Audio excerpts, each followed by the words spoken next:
Você já sentiu que sua vida precisava de uma pausa?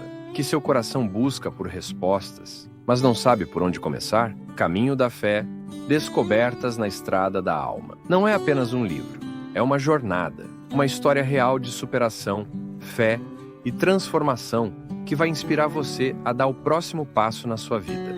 Descubra como desafios podem se transformar em lições e como cada momento pode ser uma oportunidade para se reconectar com o que realmente importa. Este livro é para quem busca mais do que histórias. Busca propósito, busca inspiração, busca a si mesmo. Disponível em e-book e na versão livro físico. Comece hoje sua jornada de transformação. Caminho da Fé. Descobertas na Estrada da Alma. O que você está esperando?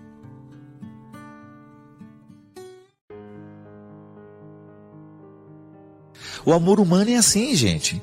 É uma arma poderosa que pode edificar, como pode também destruir. É por isso que nos casamentos existem pessoas que vivem experiências maravilhosas de serem edificadas porque se casaram. Se transformaram em pessoas maravilhosas. O outro a fez crescer, o outro a promoveu, o outro a fez encontrar o que ela tinha de mais bonito e não sabia. Mas nós também sabemos que existem muitos relacionamentos, muitos casamentos, muitas amizades, que são fatores de transformação e de destruição para aqueles que vivem. Por quê? Porque o amor não está sendo interpretado com seriedade.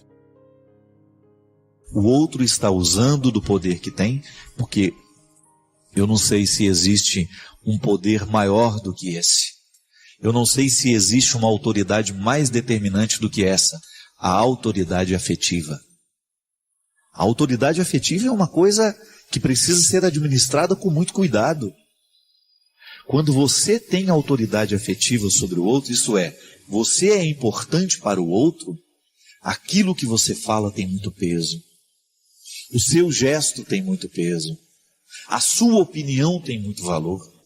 E graças a Deus, por quê? Existe uma autoridade afetiva, que se a gente exerce de um jeito certo, na hora certa, a gente consegue encaminhar o outro para o bem, para o melhor caminho. Por isso que o filho vai fazer questão de obedecer o que o pai propôs, se ele realmente tiver uma autoridade afetiva sobre o filho. O grande problema muitas vezes das nossas famílias é que a gente perdeu a autoridade afetiva. Outro começou a exercer. Como é que a gente mantém a autoridade afetiva? Amando, não tem outro jeito. É à medida que a gente ama o outro, é que o outro vai pensar 2, 3 vezes se vai nos trair ou não.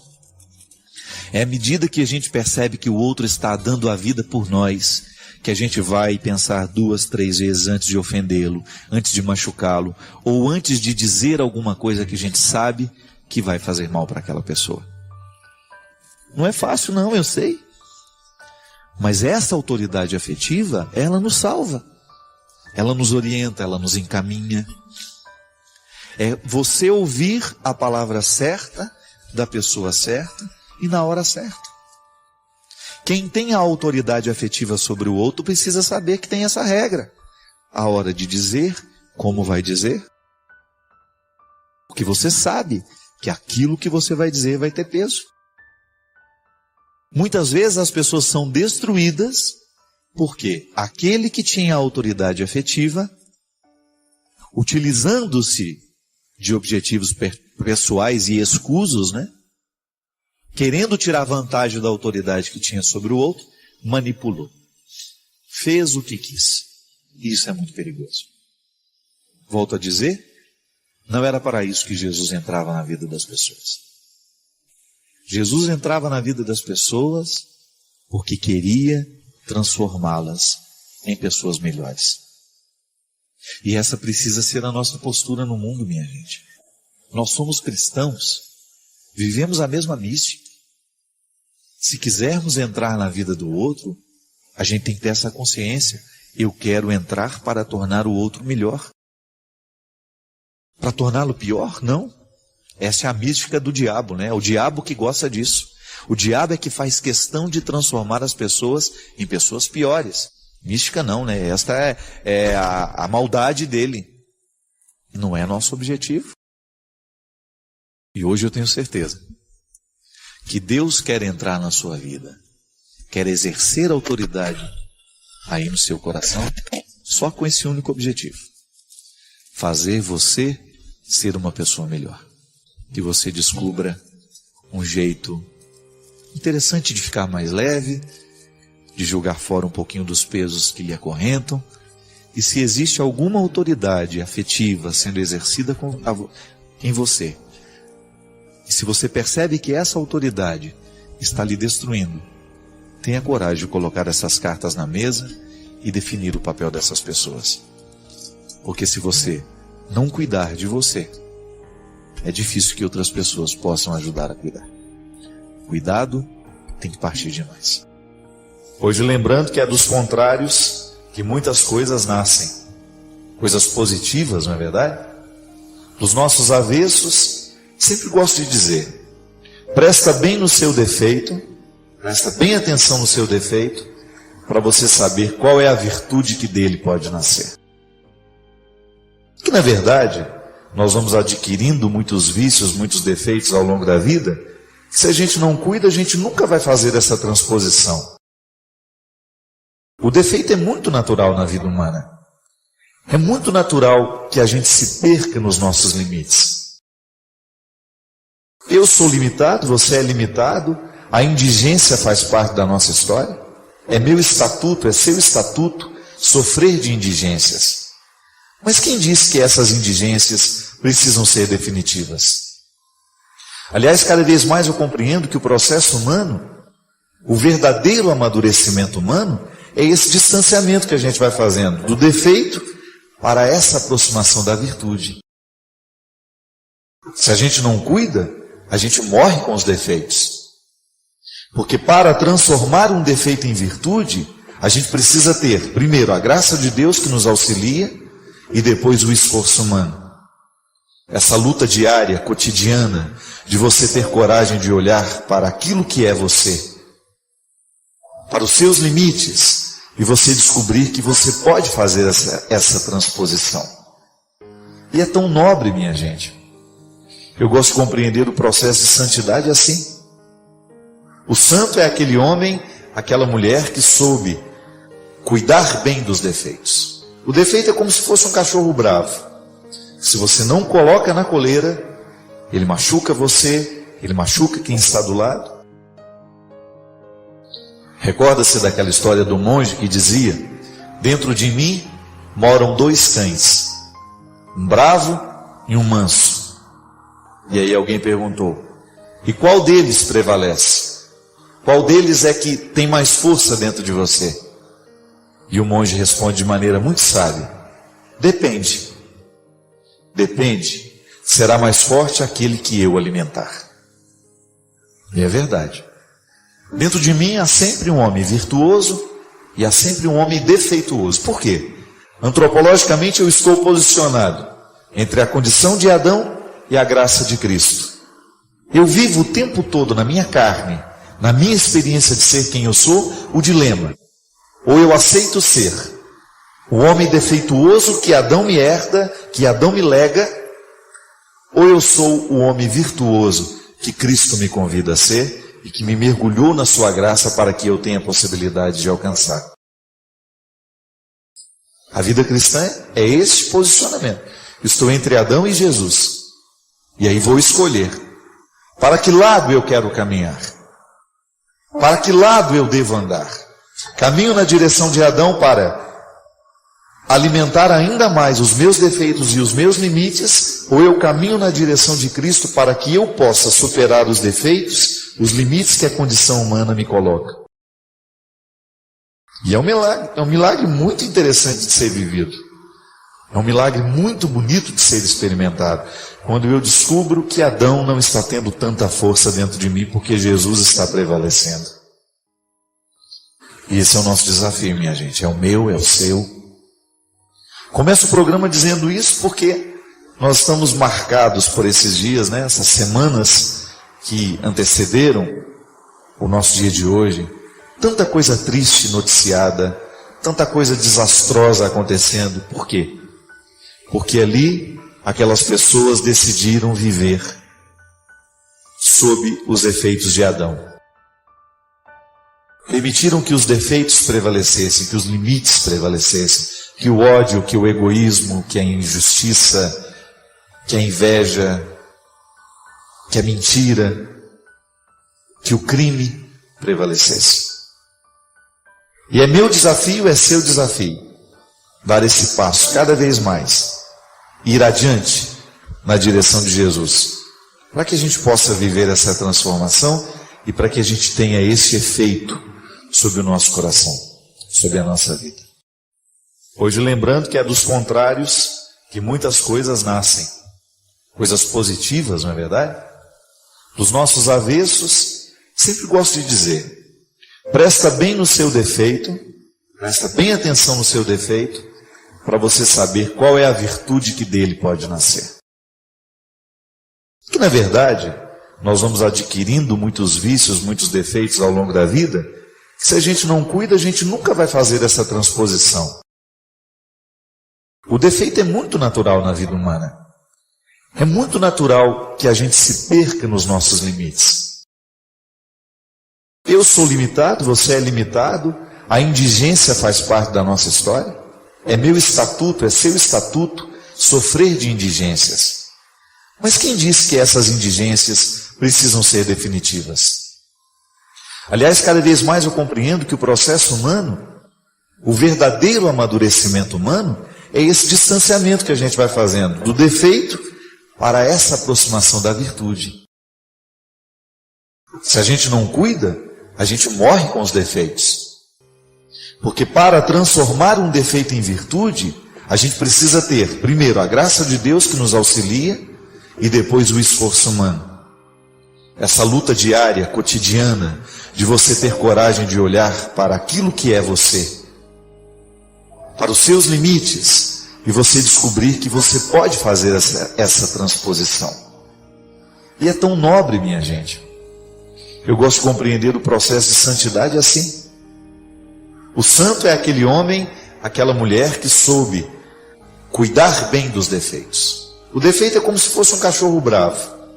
Se você não coloca na coleira, ele machuca você, ele machuca quem está do lado. Recorda-se daquela história do monge que dizia: dentro de mim moram dois cães, um bravo e um manso. E aí alguém perguntou: e qual deles prevalece? Qual deles é que tem mais força dentro de você? E o monge responde de maneira muito sábia: depende.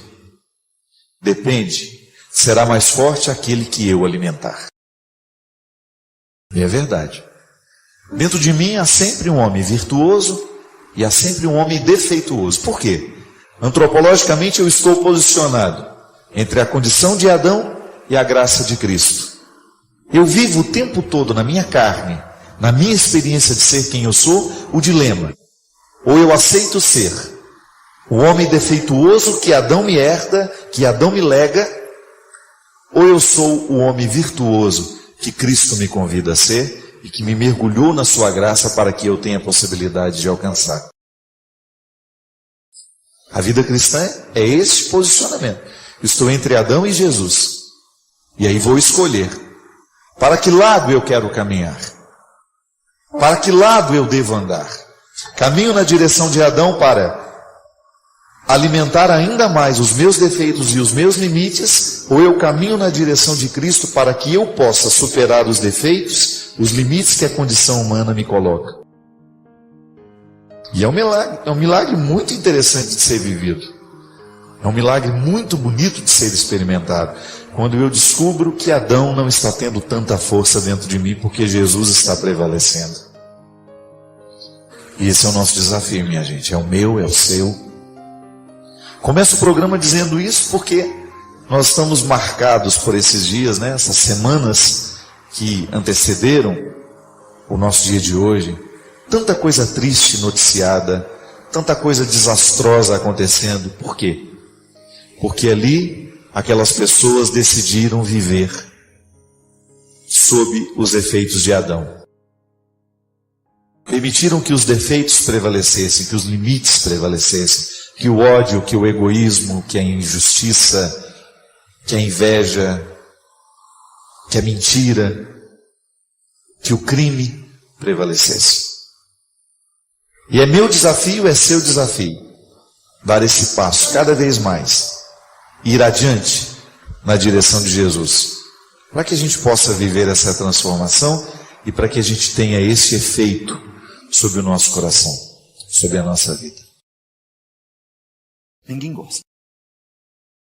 Ninguém gosta de olhar nos olhos dos outros e perceber que a vida ali já foi embora. E cada vez mais eu me convenço, minha gente, que o meu trabalho como padre é esse: acordar as pessoas para a vida.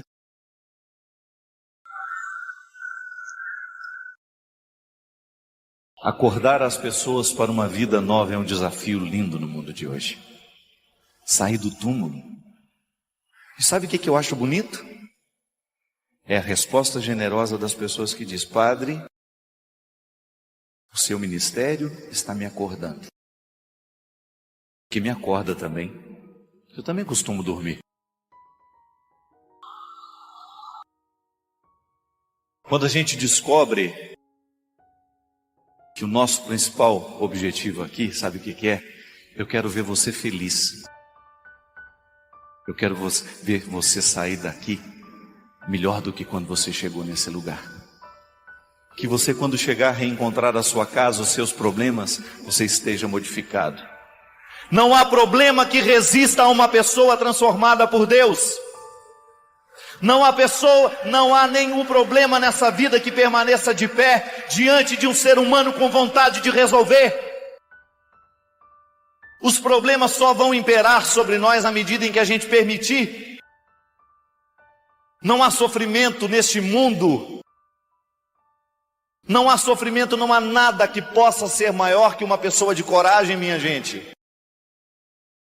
Porque da mesma forma, como um dia Deus me pôs diante de uma menina desesperada porque o namorado havia ido embora, Ele me pôs também diante de mulheres fantásticas. Roseli Barca está aqui? Está aqui? Roseli Barca. Foi embora? Está aqui? Vem cá, minha filha. Pode vir aqui. A Lúcia está aqui hoje? Não. Tá? Você venha cá, você também. Como é seu nome mesmo? Sandra. Isso. De Uberaba, isso mesmo.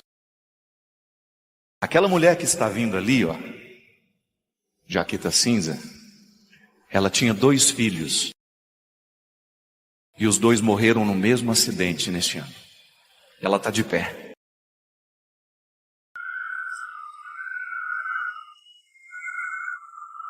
Pode ser maior essa palma.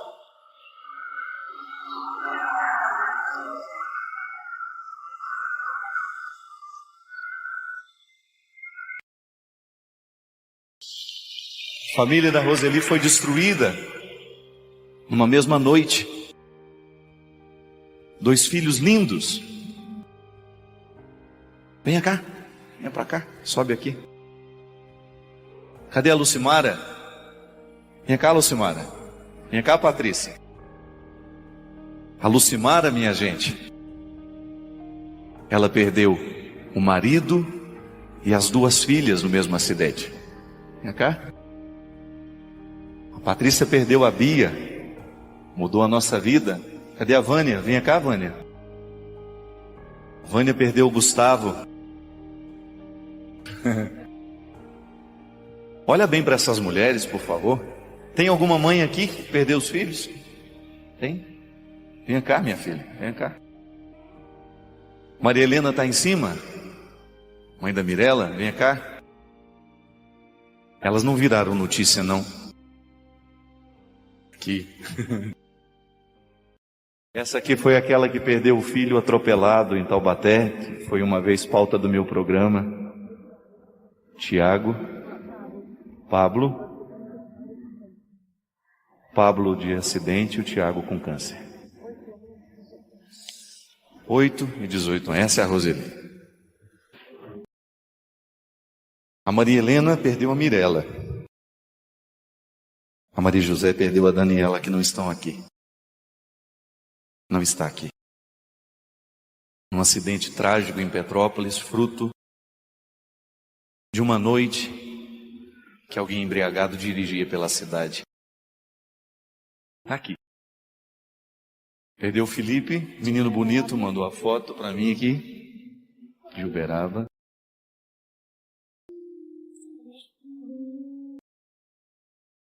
A Vânia é minha madrinha de ordenação. Está aqui no... Vânia é uma mulher que precisou inventar o calvário de seu filho, assim como Maria Clara, a história de ontem. Gustavo, mais velho de seus 3 filhos, ao sair de férias no mês de dezembro, sofreu um acidente trágico e morreu no auge dos seus 14 anos. A história abalou profundamente a pequena cidade de Terra Boa, no interior do Paraná. A morte de uma pessoa jovem é sempre traumática. Parece ferir as regras de uma vida, uma vez que a morte está ligada a idades avançadas. O desespero se abateu sobre aquela família, mas os desdobramentos dos fatos não foram como os da primeira história, de Maria Clara, que não soube reencontrar o significado da vida. Vânia reagiu diferente. Ao perder o seu filho Gustavo, essa mulher resolveu fazer justiça à morte tão prematura do seu filho. Ivan Karamazov, personagem de Dostoiévski, diz que a morte de uma criança lhe dá ganas de devolver ao universo seu bilhete de entrada. Mas ele não o faz. Ele continua a lutar e amar. Ele continua a continuar. Vânia, mesmo sem saber, atualizou em sua vida a força das palavras do personagem do grande autor russo. Ela optou por continuar, lutando e amando. Sofreu muito, mas não se prendeu à pergunta infértil que nasceu logo depois da tragédia. Em vez de pensar na causa de tudo aquilo ter acontecido, Vânia reorganizou tudo o que lhe sobrara. Fez artesanato da dor. Reuniu os retalhos da vida e, assim como as mulheres que tecem colchas com restos de tecidos, colocou-se a costurar os significados que ainda tinha nas mãos. Olhou para os olhos dos filhos, Thaís e Alessio, descobriu neles a continuidade de sua maternidade ameaçada, porque perder um filho é um parto às avessas, como se a morte possuísse a força de arrancar do ventre a memória do amor um dia fecundado. Segurou firme nas mãos. E agora? O que do Gustavo eu tenho dentro de mim? O que desse menino me restou para que eu possa recomeçar? O que eu poderia escutar do Gustavo nessa hora? Mãe, pare a vida e viva para chorar a minha morte? Ou, mãe, cuida dos meus irmãos, do meu pai e dos que você ama por mim. Vânia escutou a segunda. Encarou a dor como motivo e não como pergunta. Projetou o seu processo de reconstrução e se colocou na luta. Alguns anos depois do acontecimento, numa boa madrugada de conversas, eu disse: foi muito duro perder o Gustavo, não foi? E ela me respondeu: sem dúvida, foi muito duro, mas foi também muito especial. Eu a olhei assustada e ela continuou: ao experimentar a dor de perder meu filho, pude chegar a alguns lugares da minha alma a que nenhuma alegria havia me levado. Ao ter que sepultar o meu filho, eu tive que descobrir coisas que estavam escondidas dentro de mim, que eu jamais sabia possuir. Descobri uma força que estava resguardada e que só aquela dor poderia ter revelado. Vânia poderia ter se prostrado diante do Calvário e ali permanecido pelo tempo que quisesse. A dor que sentia era forte o suficiente para garantir o direito de justificar sua atitude, mas ela não quis. Preferiu o desafio de prosseguir, de repetir no tempo a coragem que está impressa na expressão de Pietà, a virgem que segura o filho morto nos braços. Segura com expressão de dor, mas ao mesmo tempo de serenidade, pois ela está presa na certeza da ressurreição.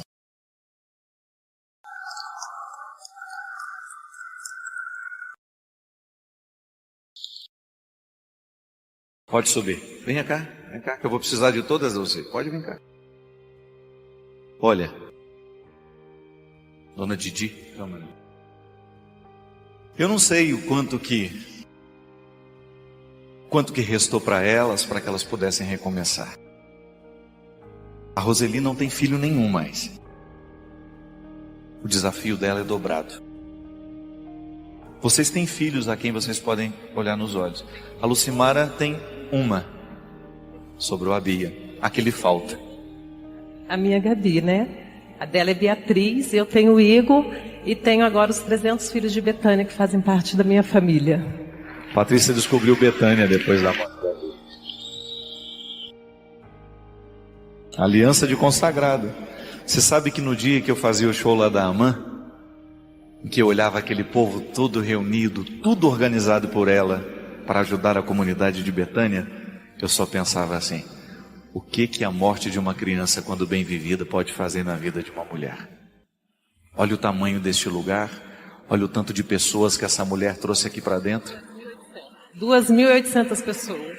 E olha o que a Bia está fazendo na vida da mãe dela.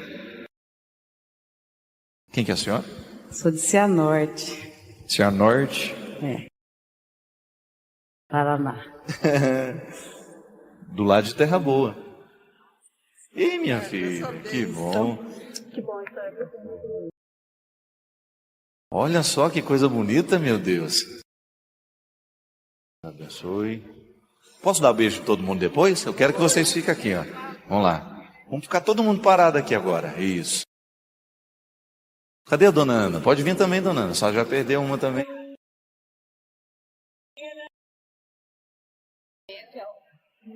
A miotrofia eu perdi há 20 anos. A miotrofia, Ribeirão Preto, Marlene. 20 anos você perdeu seu filho. A mesma doença. A mesma doença. Cianorte. 32 anos a filha de câncer. Minha gente, hoje nós queremos terminar esse momento diferente. Nós podemos pedir uma coisa para vocês? Que vocês rezem por nós.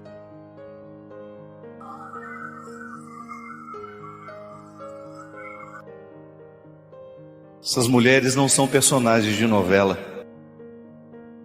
Essas mulheres são reais. Elas são de aço. Elas são de flores. Vai lá também. Essas mulheres fazem parte. Nós não temos nem como acessar a dor que elas sentem. A gente não tem.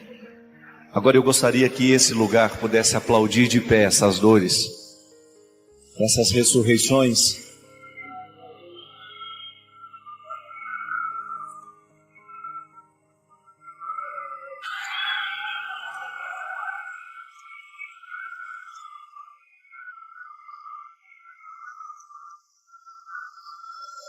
A vida é possível, minha gente.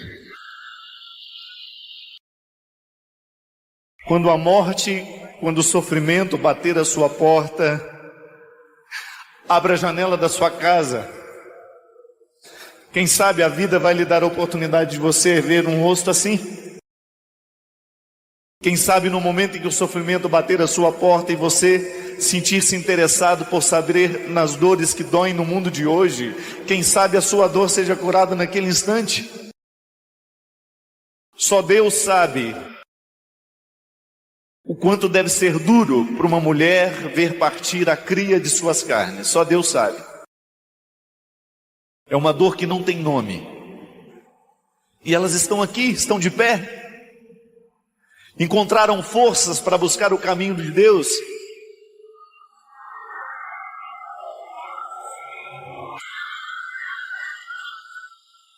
Não se trata de nós desprezarmos o sofrimento que há em nós, não se trata disso. Se trata de nós pedirmos a Deus a graça de ver a vida com olhos mais dilatados. Às vezes o nosso jeito de interpretar o que a gente sofre é tão mesquinho que a gente acha que é grande demais, mas não. Se de repente a gente abre a janela da nossa casa, a gente vai se deparar com uma pessoa como elas, que passou pela dura experiência de ter o coração dilacerado por uma dor tão lancinante, tão profunda. E de repente a gente descubra nisso um jeito bonito de começar a recuperar o que está perdido dentro de nós. Porque eu tenho certeza que diante de uma dor aguda como essa, a gente quase que a gente sente vergonha do que às vezes a gente fala e reclama da vida, não é verdade? Você tem lá os seus filhos, você tem lá a sua casa, você tem lá a sua família, as dificuldades existem, mas eles ainda são seus. Olhe nos olhos de quem você ama, daqueles que restaram, e descubra nisso um motivo para você continuar. Olhe nos olhos de quem ficou e descubra nisso um motivo de vitória. Deus está contigo.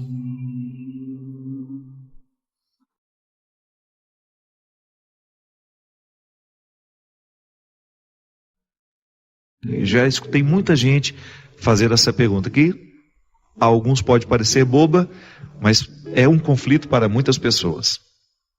Padre, uma pessoa quando pede a intercessão de um santo para salvar a vida de uma pessoa querida, e em troca ela promete se dedicar inteiramente à vida religiosa como freira, porém a graça foi alcançada e ela não se tornou freira, e depois de um tempo se casou, teve filhos, não cumpriu o que prometeu naquele momento da dificuldade, e hoje ela percebe que nada está dando certo na vida dela.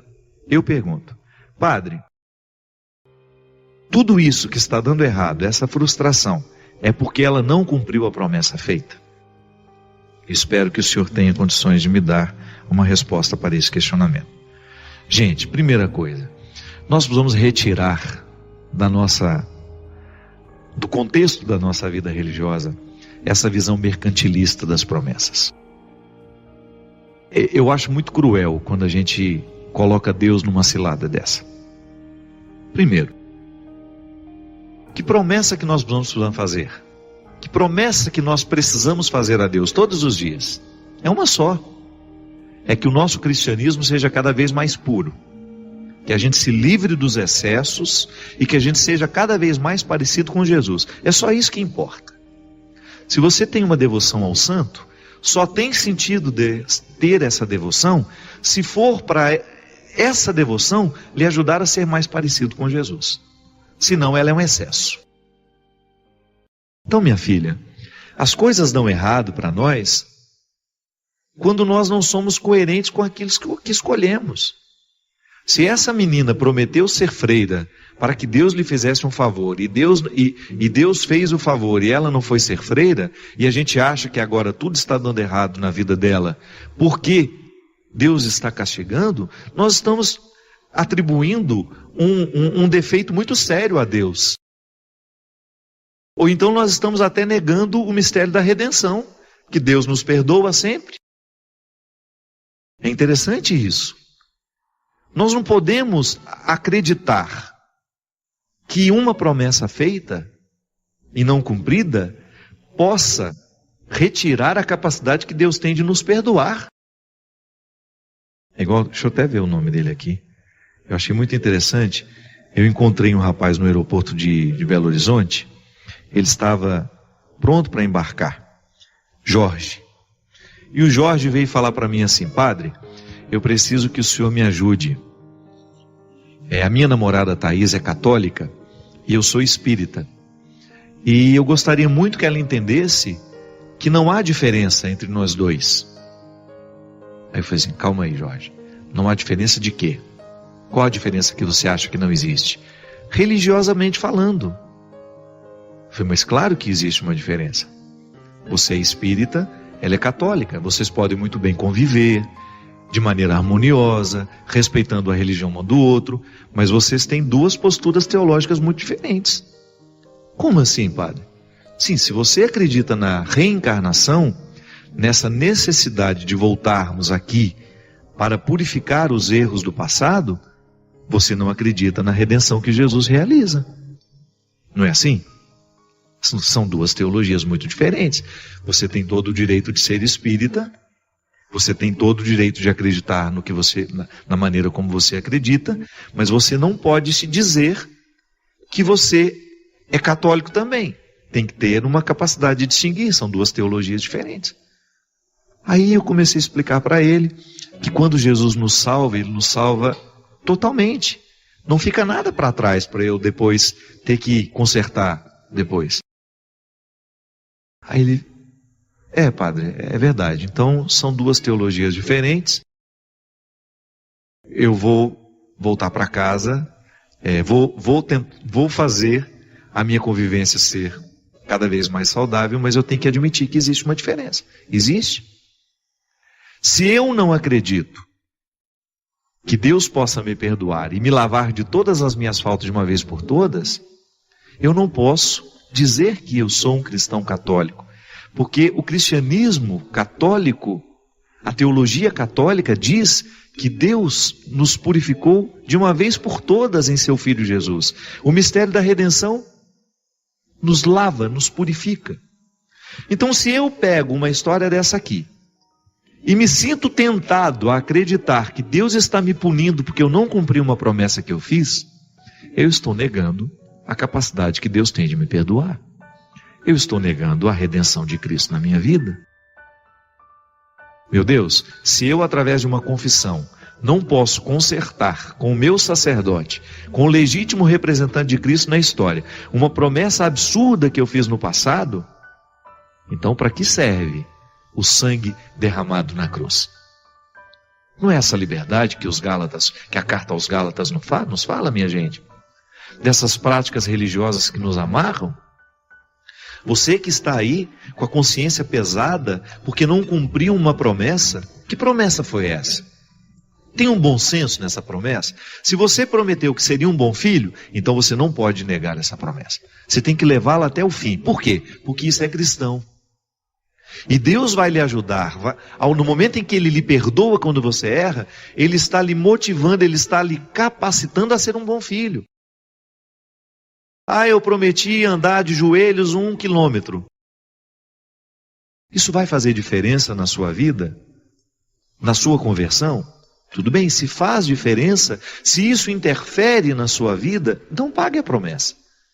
Agora, se você chega à conclusão de que a libertação que Jesus realizou na história toca também a minha possibilidade de mudar, então ao invés de andar 1 quilômetro de joelhos, eu vou andar alguns passos na direção de alguém que eu preciso pedir perdão. Talvez tenha muito mais efeito no seu coração e no coração de Deus do que você andar 1 quilômetro de joelhos. Eu não estou relativizando as promessas. Eu estou querendo que você pense o significado delas. Nunca pense as promessas que você faz dissociando do mistério da redenção de Jesus. Às vezes, minha gente, a promessa que muda a nossa vida é essa. Eu vou deixar o álcool. Eu vou parar de beber para minha família ser mais feliz. Eu vou deixar o vício que eu tenho. Pelo amor que eu tenho à minha mãe. Minha mãe sofre tanto por causa das minhas drogas. Essa promessa eu faço. E essa agrada ao coração de Deus. Eu vou ser mais caridoso. Eu vou tirar uma parte do meu salário todo mês e vou ajudar uma instituição. Essa promessa é boa. Ela faz a diferença no mundo. Eu vou rezar 1 milhão de Pai Nosso. Cuidado. Esse 1 milhão de Pai Nosso pode não ter nenhuma conexão com a sua salvação. Pode ser da boca para fora, pode ser apenas uma repetição. Então a gente precisa prometer postura, conduta, gestos que interfiram no nosso caráter, que modifiquem o nosso jeito de ser para melhor, é claro.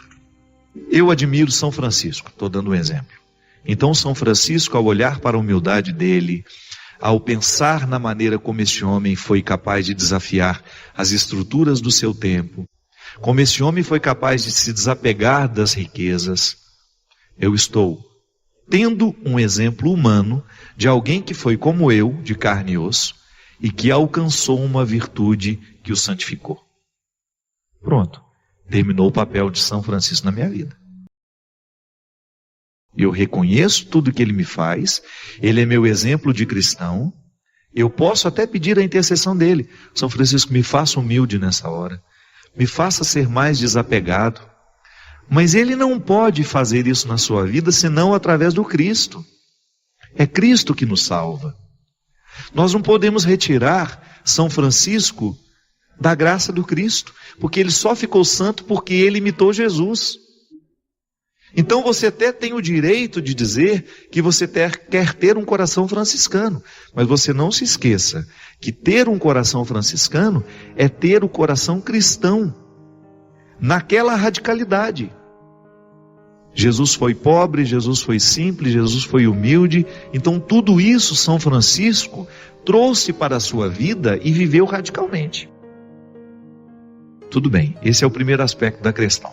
Como é que eu posso acreditar na intercessão dos santos? Assim, eu acredito que todos nós estamos congregados, que nós já participamos da comunhão dos santos, algumas pessoas já foram reconhecidas pela igreja como homens e mulheres que elevaram radicalmente uma virtude a uma condição máxima, viveram com muita disposição aquela virtude e foram santificadas por isso.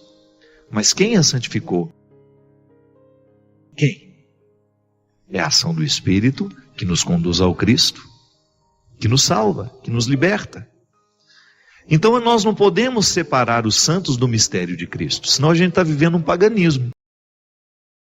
Viu? Você tem o direito de ter a sua admiração ao santo, de ter a sua devoção, de fazer a sua novena, desde que você não se esqueça de que tudo isso só tem sentido se estivermos cristologicamente ligados. Aí entra a questão da promessa. Tudo bem, essa é uma prática que muitos dos nossos pais, dos nossos avós, dos nossos parentes já fizeram. Pode ser que você já tenha feito isso. Mas volto a dizer, cuidado com a promessa que você faz, que ela pode ser sem sentido. Por exemplo, uma pessoa prometer que vai tornar-se freira, caso ela receba uma graça, já é no mínimo estranho. Porque para a vocação, para assumir a vida religiosa, a igreja nos diz que nós precisamos ter vocação. Nós vamos ser chamados a isso. Vocare é uma voz que está me chamando. Então eu vou me impor um fardo, porque Deus me fez um favor? Você acha que isso é uma coisa que agrada a Deus? Você que é mãe, você gostaria de ver o seu filho vivendo uma vida só para agradar você, sem que isso tenha alguma conexão com a verdadeira vocação que ele tem? Não sei. Eu, particularmente, jamais gostaria, se eu tivesse um filho, de que esse filho vivesse uma vocação contrária à que ele recebeu só para me agradar. Gente, é uma imagem muito mesquinha de Deus. Pensar que Deus pode ficar satisfeito ao nos ver, desconsiderando todas as aptidões que Ele nos deu, para viver um alto sacrifício para agradá-lo. Tudo bem, o sacrifício que agrada a Deus é quando você pega tudo aquilo que é próprio seu e você vai purificando para que você eleve cada vez mais as possibilidades que Ele lhe deu. Porque eu, como padre, por exemplo, eu tenho de fazer os meus sacrifícios todos os dias. Esse é o sacrifício que agrada a Deus, quando eu estou vivendo a coerência do que Ele me deu e estou buscando cada vez mais purificar as minhas escolhas. Agora você já imaginou um rapaz que nasceu para o casamento, que quer ser pai, que quer construir uma família, sacrificar-se nesta vocação que Deus lhe deu, porque Deus dá todas as vocações, para tentar ser padre? Será que esse homem terá condições de viver realizadamente como Deus quer que a gente viva? Que Deus lhe guarde, que Deus lhe proteja. Que você não abra mão de fazer essa promessa hoje. Quero ser cada vez mais guardado pelo Senhor. Derrame sobre nós, sobre o nosso coração, sobre a nossa vida, a bênção e a proteção do céu, do Deus Todo-Poderoso, Pai, Filho e Espírito Santo. Amém. Eu tenho muito medo. Tenho muito medo com a forma com que as famílias estão sendo gestadas nos dias de hoje. Tenho muito medo dessa antecipação, dessa maternidade muito cedo, assim como eu falava ontem no show de Aparecida, para quem pôde acompanhar. Tenho muito medo dessa maternidade que se resume a ser uma função biológica. Isto é, pariu, colocou o filho no mundo, mas não cresce um vínculo, não se estabelece um vínculo de responsabilidade que a maternidade precisa ter. Minha filha, a primeira coisa, você precisa livrar-se desse peso. Amor não é uma obrigação. O amor, ele nasce de um processo natural da vida. Não adianta nada eu dizer para você assim, olha, você tem que me amar. E eu sei que às vezes o vínculo biológico, ele se impõe a nós como uma obrigação. E é natural que a gente viva o peso dessa imposição, porque isso faz parte de uma cultura. O meu irmão está aqui do meu lado e eu preciso amá-lo. Só que a gente precisa entender que muitas vezes o amor, ele passa também pelo contexto da nossa razão. Pode ser que você tenha dificuldade de amar a partir do sentimento. Como é que eu posso amar o outro a partir da razão? Quando eu descubro que eu não tenho nenhum sentimento que me aproxima dele, mas ao mesmo tempo eu racionalizo que eu preciso respeitá-lo. Ao mesmo tempo eu racionalizo que eu preciso ter pelo menos um vínculo respeitoso por ele. Agora, a obrigação não pode ser o peso. Porque se você considera o vínculo como um peso, quanto mais você tentar amar, mais você vai rejeitar. Porque, infelizmente, você é fruto de uma história que você não escolheu. Mas agora você precisa resolver este impasse dentro do seu coração. Você agora precisa reacomodar essas pessoas na sua vida. Então, reacomodando essas pessoas na sua vida, você vai conseguir ser honesta com você mesma. E até mesmo dizer para essas pessoas, olha, você é meu pai, mas eu não o interpreto como meu pai. Me desculpe. Às vezes, minha gente, quando nós verbalizamos essa situação, nós começamos a consertar dentro de nós o sentimento que estava estragado, e nós começamos a viver essa dimensão racional do amor, porque nós até colocamos o outro no lugar certo, não é verdade? O mais doloroso que seja, às vezes o outro precisa escutar isso de nós. Olha, nós temos uma obrigação biológica, mas se a gente não fizer esta obrigação ter um colorido a mais, isto é, se a gente não partir para a construção de um vínculo que seja superior a esta obrigação, a gente vai correr o risco de ficar a vida inteira ao lado um do outro, vivendo uma obrigação que não realiza, que não faz crescer, e que com o tempo pode virar desrespeito. Por isso que eu digo que é importante a gente ter coragem de reconhecer. Muito difícil. Eu me recordo que vivi durante muito tempo um conflito muito grande em não ser capaz de reconhecer o mal que muitas vezes a formação da minha mãe me causava. Pode parecer agressivo isso, não é verdade? A gente dizer que na formação que a nossa mãe nos deu, existem defeitos sérios. Porque mãe é sagrado. A gente considera uma realidade sagrada. E porque é sagrado, a gente não tem coragem de reconhecer o que é frágil. Só que isso não é uma verdade. É sagrado? É. Mas nós temos o direito de reconhecer aquilo que a nossa mãe nos legou, nos deixou e que nós não queremos levar conosco. São aqueles aspectos da personalidade que você acabou tendo que assimilar porque era sua mãe, que você não teve coragem de reconhecer para você mesmo que aquilo era um peso, que aquilo não era um valor.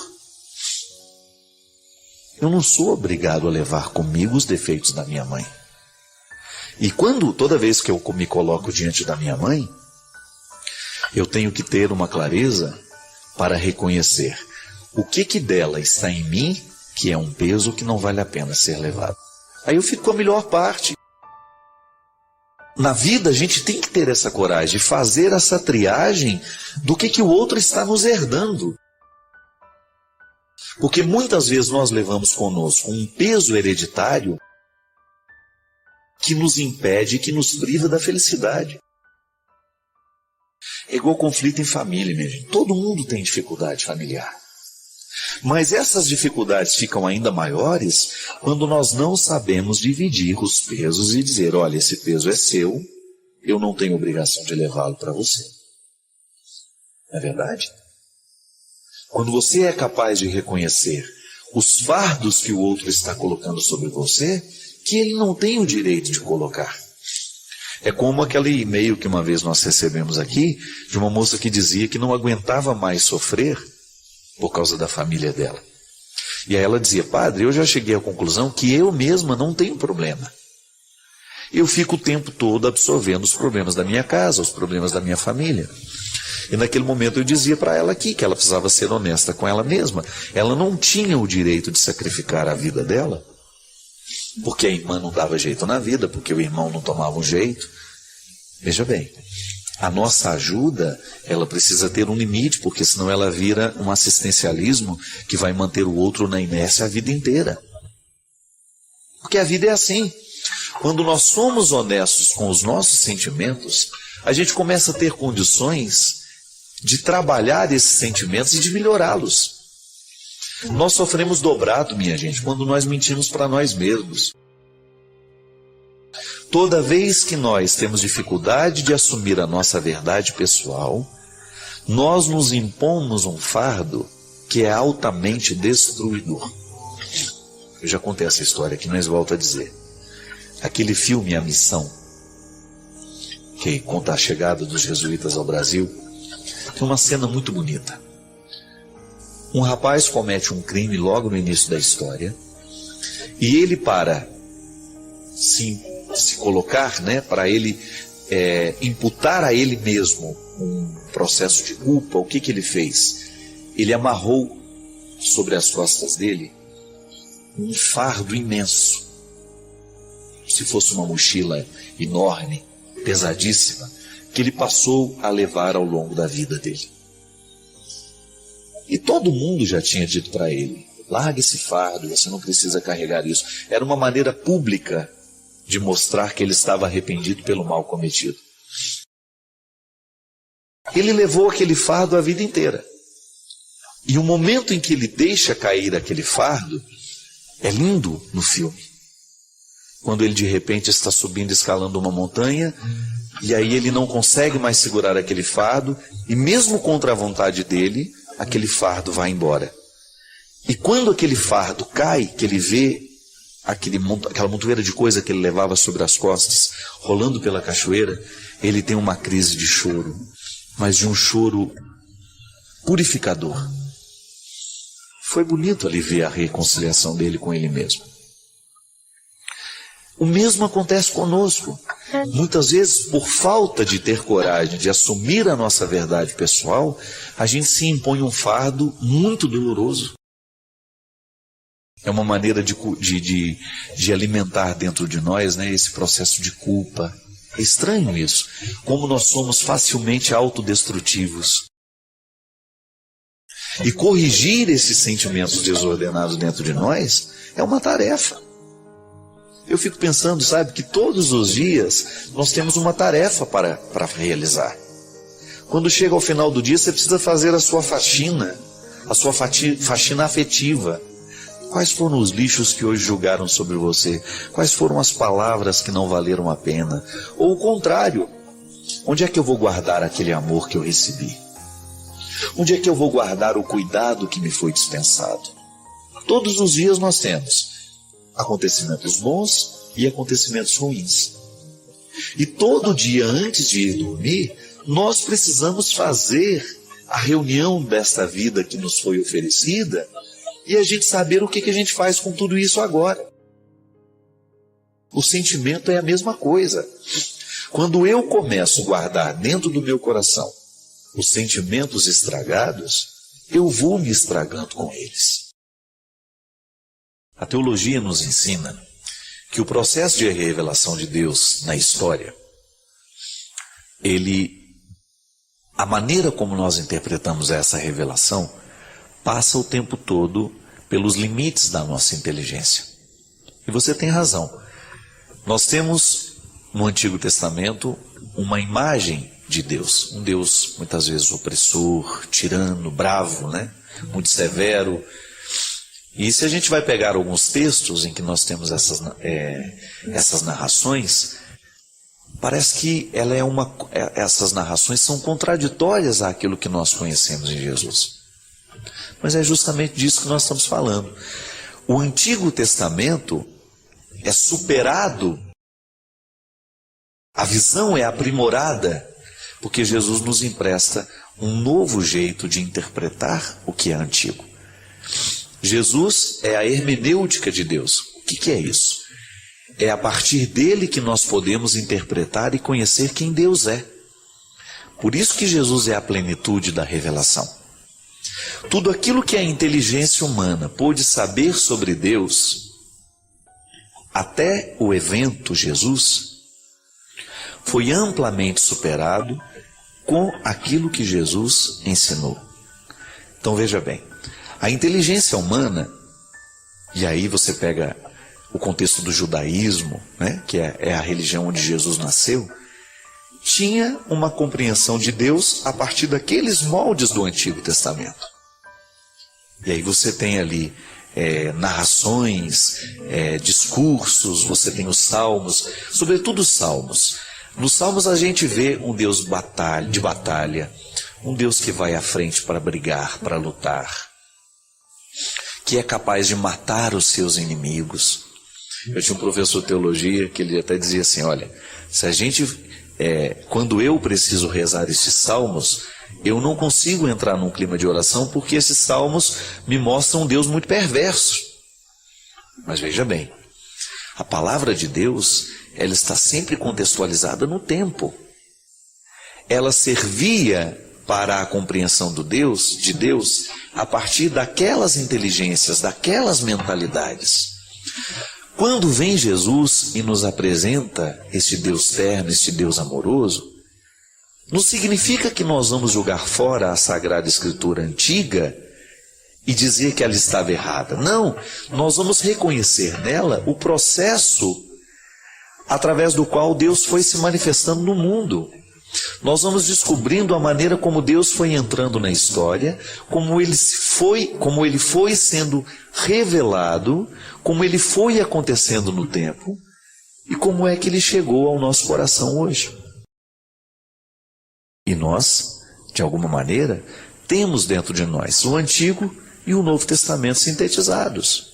Mas muitos de nós ainda foram evangelizados a partir da visão de um Deus cruel, de um Deus vingativo, de um Deus que vigia os erros humanos para poder castigar.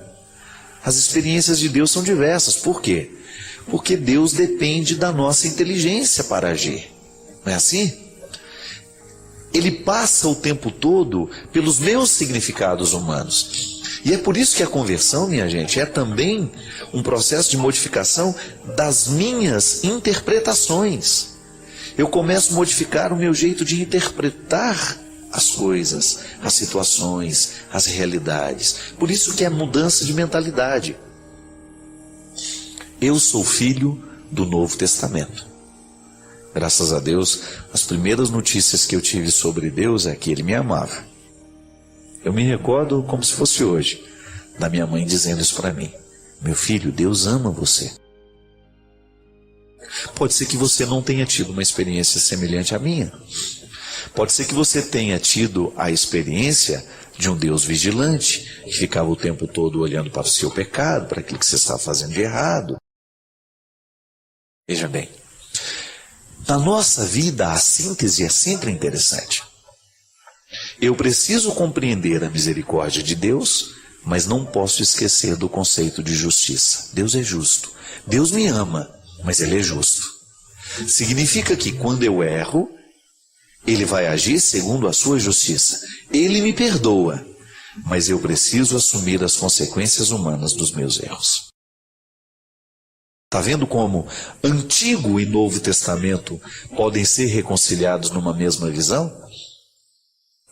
Seria uma ingenuidade da nossa parte pensar, Deus me ama, então eu não vou precisar assumir as consequências dos meus erros, porque já que Ele me ama, Ele vai assumir os meus erros por mim. Não é assim? Errado.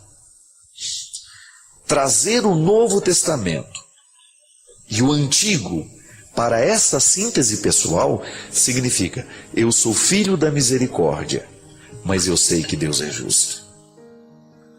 Por outro lado, eu não tenho o direito de ficar ancorado no Antigo Testamento, anunciando o tempo todo a ira de Deus, né?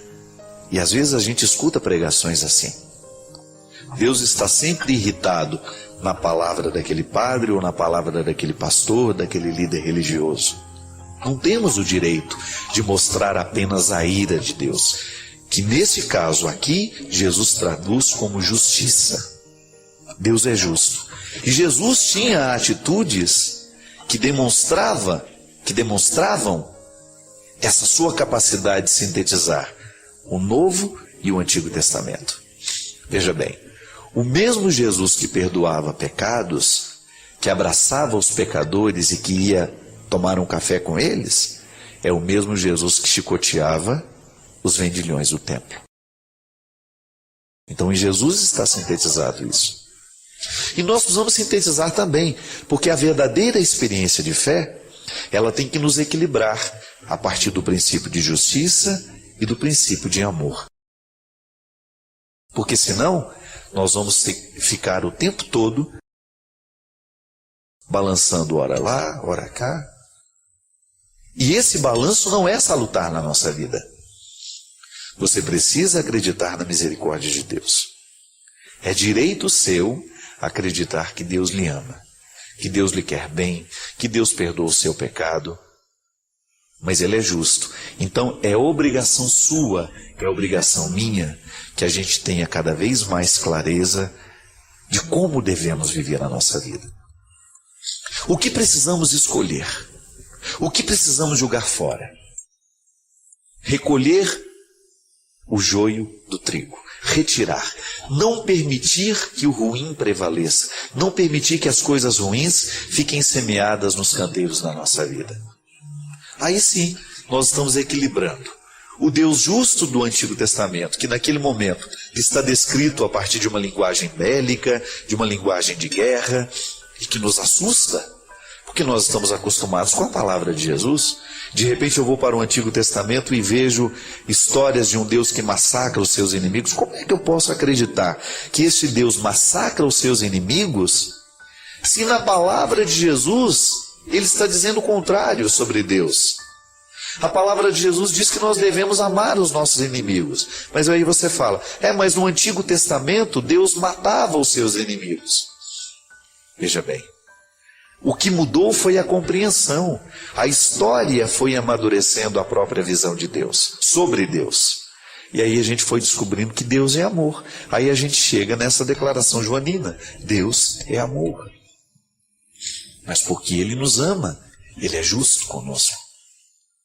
Toda vez que alguém nos ama, tem que ser justo conosco, nos deixando assumir os erros que a gente cometeu, vivendo as consequências, mas estando do nosso lado para nos acolher e para nos dar condições de não errar tanto mais. É assim que funciona, minha filha.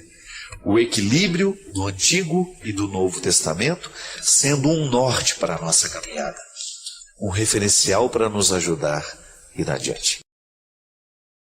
É difícil? Não é muito fácil, não. Mas também não é impossível. Reconcilie dentro do seu coração essas duas dimensões. Um Deus que te ama, mas ao mesmo tempo um Deus que é justo. Isso só vai lhe amadurecer. Reconciliar essas duas dimensões de Deus na sua vida vai lhe transformar aos poucos num ser humano cada vez mais maduro, pronto para viver e experimentar esse amor de Deus na sua vida, mas ao mesmo tempo colocando os pés na história e vivendo com responsabilidade o seu papel aqui. Você parou para pensar nisso? Que às vezes a vida não está dando certo, é porque você nem sabe exatamente o que você está precisando. Às vezes nós ficamos tão aflitos, tão angustiados, e não sabemos por quê. Faltou chegar ao ponto-chave. Faltou descobrir o ponto nevrálgico ali, onde de fato está iniciando o conflito. Paciência, né? A gente não tem paciência nem para descobrir o que está nos angustiando. A ciência é um movimento interior, né, que nos faz. Eu acredito que ela tenha o poder de nos fazer perceber a vida, as delicadezas do tempo.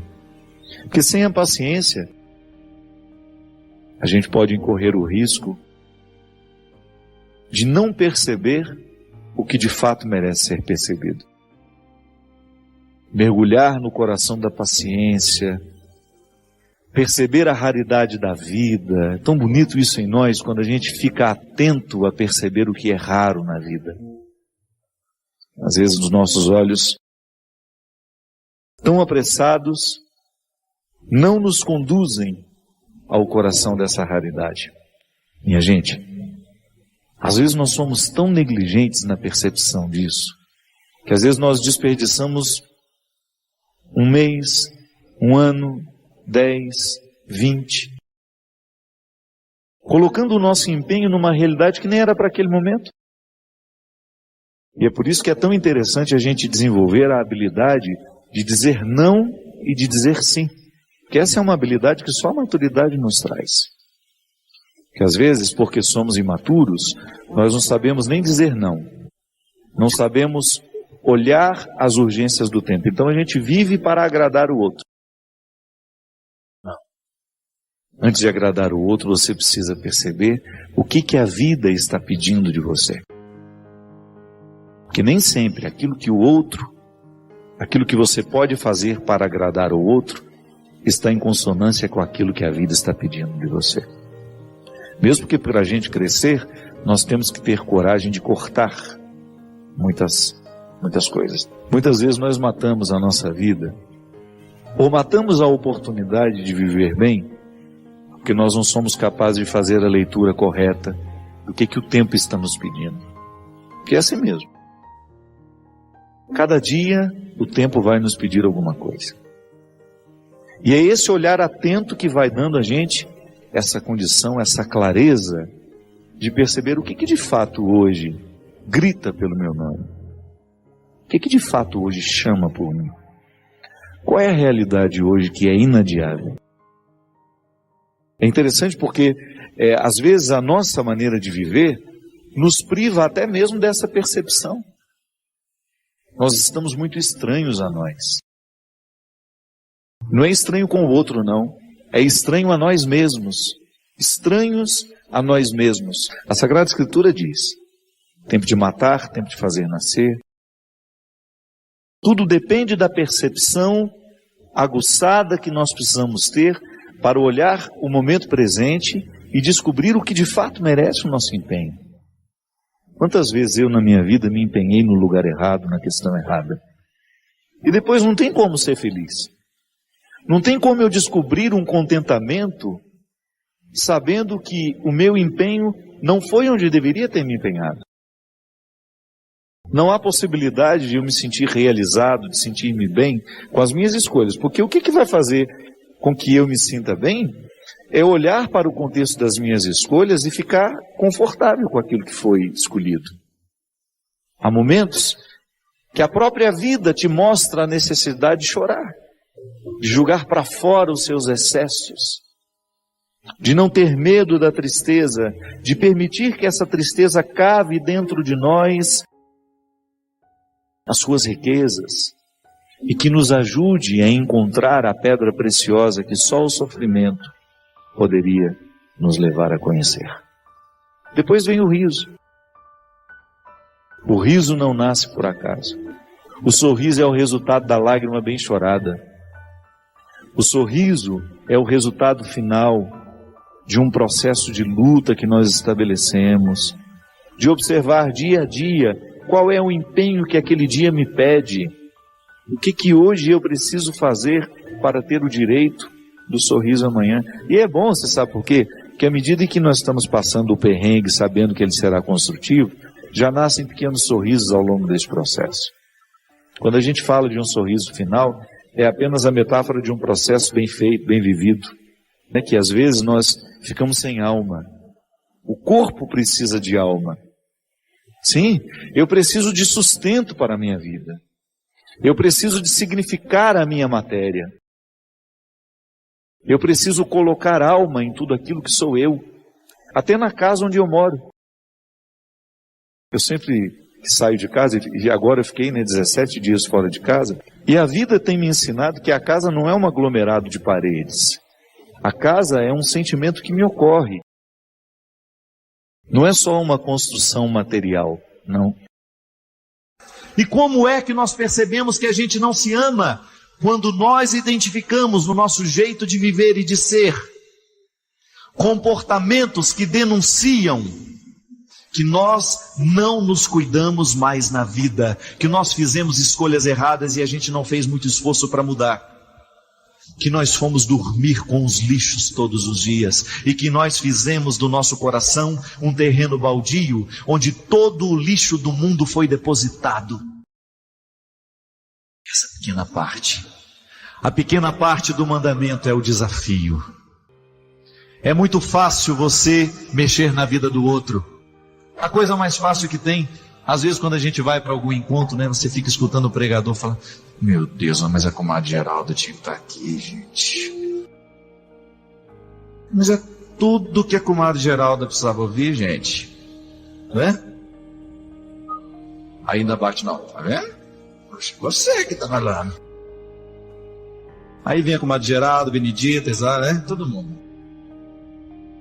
Não, eu não quero saber do que seu vizinho precisa da minha palavra, não. E nem você que está em casa, viu? Ligando para sua comadre para ela assistir. Padre Fábio está falando tudo que você precisa ver. Não. Eu não estou nem um pouquinho preocupado com aquilo que você... Do outro, não. Eu não quero saber o quanto que você reza, eu não quero saber o quanto você vai à missa, isso não me importa hoje. O amor a Deus nós vamos falar em outro momento. A primeira noite desse acampamento não é nem para a primeira, nem para a segunda questão. É o do meiozinho. É o que pode passar desapercebido. Porque às vezes nós achamos que o mandamento, ele será bem cumprido se a gente amar a Deus e ao outro. E você? Porque a qualidade desses dois amores depende desse tanto que você se cultiva. Ah não, padre, me deixa sossegado. Estou aqui fazendo a minha caridade. Faça a caridade por você primeiro. O primeiro a necessitado de caridade nessa vida é você, sou eu. É o momento em que a gente olha para a gente mesmo. É o momento em que a gente se recolhe, é o momento em que a gente se cuida, é o momento em que a gente se ama, porque é ali que Deus está agindo, na capacidade que Ele tem de lhe reerguer, de lhe fazer acontecer. E aí, o seu próximo será beneficiado com um ser humano que está sendo trabalhado aos poucos, pela força do amor que Deus manifesta em você. E a família toda agradece depois que você se ama. Toda. E os seus amigos vão agradecer porque você se ama. E os seus vizinhos vão agradecer porque você se ama. E o céu estará em festa porque você se ama. Porque onde existir um ser humano realizado, nele Deus estará revelado. Olhe para um ser humano feliz e você pode dizer: Ele está no meio de nós, através dessa criatura aqui. Quantas vezes, minha gente? Quantas vezes você experimentou no seu coração a desolação? E você não foi capaz de amar ninguém. É impressionante o quanto que, quando o desamor, esse desamor que nos destrói, o quanto que ele nos incapacita para olhar com inteligência para Deus e para as pessoas, não é verdade? O quanto que o seu desprezo por você mesmo lhe torna uma pessoa ateia. O quanto que o seu desprezo por você mesmo lhe torna intragável com o outro. Vá conviver com uma pessoa que não se gosta para você ver o que é. Vá conviver com uma pessoa que se despreza o tempo todo para você ver como é.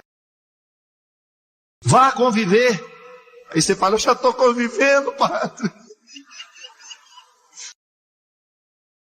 Então age. Nós precisamos nos converter para isso. Nós precisamos descobrir da alegria, a satisfação que há em a gente ser o que a gente é, mesmo com os defeitos que a gente tem. É maravilhoso a gente olhar para a gente mesmo e pensar: meu Deus, quantas coisas hoje eu tenho, quantas coisas maravilhosas hoje podem acontecer na minha vida, e eu não tenho o direito de negligenciar isso. É Deus que olha para mim e para você hoje. Mira, porque Deus mira. É muita gente, mas Ele mira. A minha conversa é com você. É você que eu quero. Eu não... É você, pronto. É você mesmo. E sabe o que eu quero fazer na sua vida? Que você sim. Para que depois as outras duas formas de amor sejam naturais em você. Senão você vai ter que ficar fazendo esforço demais. E não precisa. Quando o amor nos atinge, tudo fica mais leve. Dá trabalho? Dá. Leva prejuízo? Leva. Mas você leva feliz. Porque você vai experimentar a graça de dar ao outro aquilo que você dá a você mesmo. Se você é capaz de ser misericordioso com você, você vai ser capaz de ser misericordioso com o outro também.